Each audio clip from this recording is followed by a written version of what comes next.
Hey, welcome to the Fan Studio. Today I want to show you how to put together this color-blocked balloon garland on top of a boxwood hedge wall.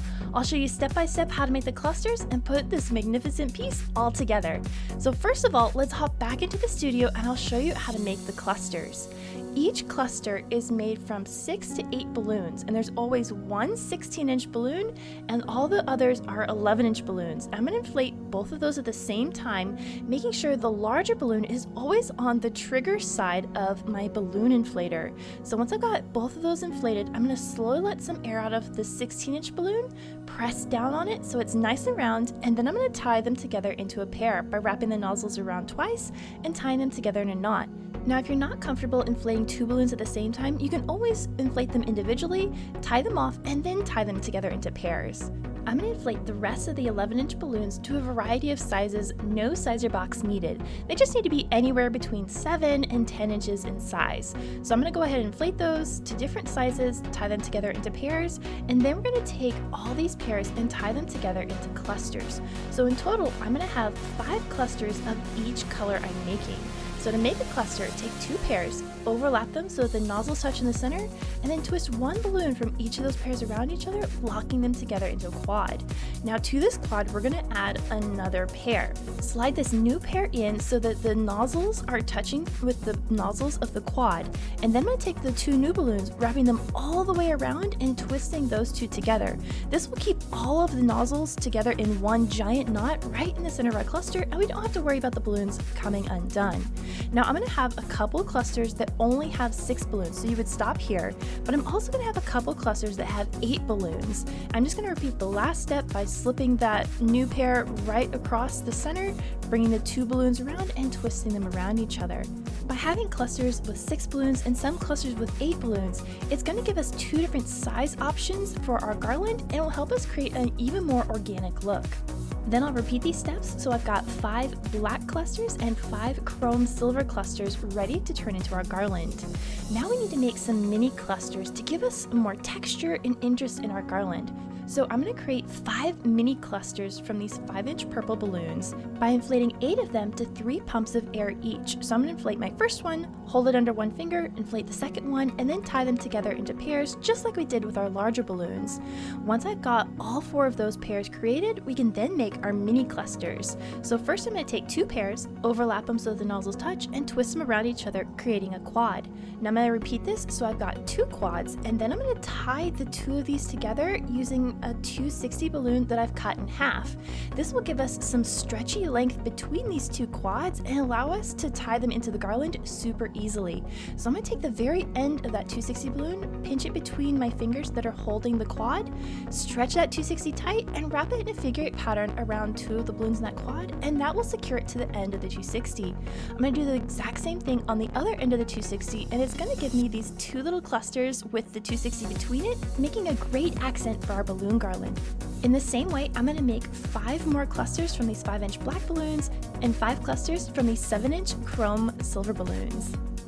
To secure the clusters together into a garland, I'm going to be using some empty 260 balloons in a coordinating color. 260 balloons are really forgiving because they're less likely to cut into your balloon like fishing line or string might, and the stretchiness in that balloon allows us to change the tension between our clusters.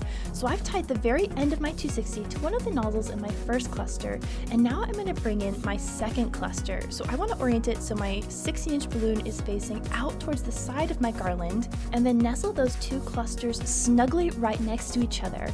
Then, while I'm holding those in place, I'm going to stretch that 260 nice and tight and wrap it across the center of the new cluster. And then to secure those together, I'm going to wrap the 260 in a figure 8 pattern around 2 balloons in that new cluster. And by stretching it tight and wrapping it in this way, it'll hold the 2 clusters nice and snugly together. And by making sure that 260 is going right across the nozzles of each cluster, we'll make sure that they won't come apart accidentally when we go to hang this garland. To this, I'm going to add a 3rd cluster in my black color, making sure that I'm changing the orientation of those clusters so my 16-inch balloons aren't sitting right next to each other. Then I'll secure it in the exact same way by stretching my 260 out tight across the center and wrapping it in a figure 8 pattern around 2 balloons in that new cluster. By repeating this step, you can keep adding new clusters to this and make the garland as long as you'd like. But I'm actually transporting my balloons to a different location, and it's much easier to fit balloons into vehicles when they're not tied together into one long garland. So I'm actually going to tie a couple clusters together into these mini garlands and then leave a bunch of my clusters free so they fit into the vehicle much easier, and then I'll assemble the total garland once I get on site. The first task to complete at the party location is to set up the backdrop. So I'm using a metal backdrop stand, and to that I'm attaching my boxwood hedge wall. Now if you'd like to see detailed instructions on how to assemble a boxwood wall and get it set up, check out this video above where I walk you through the entire process, as this is the same 6 foot by 8 foot tall boxwood hedge that I assembled in that video. So once I've got it on the stand, I'm going to raise it to its full height, and then we need to secure the sides of the boxwood hedge. So you can see that it's a little floppy, kind of like a curtain, but we want it to be really solid.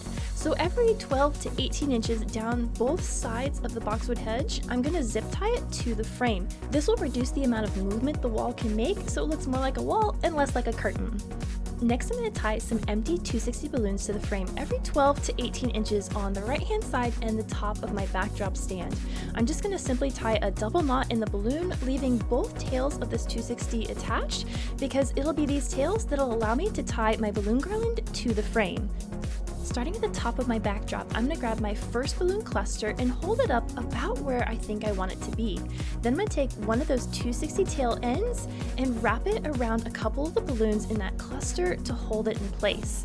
By using 260 balloons to secure the garland to the backdrop frame, it allows me a flexible form of attachment. So even though the balloon garland is secured to the wall, I can still rotate the individual balloons around until I'm happy with the overall shape. In the same way, I added my other mini garlands to the frame, keeping a keen eye on the color placement. Now you may be saying, Morgan, you left a blank spot right up there at the top, but I did that because I wanted to make sure I got a good mixture of colors on this garland. I didn't want it to be really striped in pattern going black, purple, silver, black, purple, silver. I wanted larger sections and smaller sections of colors so it had a more random look. Now to fill in those holes, I'm going to take a couple of my extra clusters, wrap a 260 balloon around the center of those balloons, and start sticking them in where I think I want those colors. So I've got a large section of silver right here in the corner with a little bit of purple before going back to silver, and I love that it gives me this random color assortment over this overall garland instead of looking too much like stripes. Now once I've got the base layer of this garland all tied together, I'm then going to start adding in my accent balloons. So I inflated a couple extra black and purple 16-inch balloons and tied an empty 260 to the nozzle of each of those so I could easily tie them into the main body of this garland. I'm just going to go through and add those anywhere I think I need the garland to be a little fuller before going in and adding in all the tiny clusters. To secure those small clusters to the main body of this garland, you want to stretch out the 260 that's between the two little quads and wrap that behind one or two balloons in the main garland. Once you've got that 260 hooked around some balloons, you can then play with the placement of those tiny quads until you're happy with where they're sitting. Now on the right hand side of this garland, I really wanted to flare out the balloon garland at the bottom and along this right hand side, because the main entrance to the venue is right around this corner, and I wanted the balloons to just peek out so people could see a little glimpse of them before they entered the venue space. To widen the side, I ended up nestling new clusters right onto the side of that main balloon garland and tying them to the balloons and not to the backdrop frame. Only by adding balloons on top of balloons am I able to get this luscious full look on the right hand side that beautifully frames in our boxwood wall. If you enjoyed today's balloon setup, you should check out this video next where I show you step by step how to make this beautiful arch. So until the next time, remember, stay creative everybody. Bye!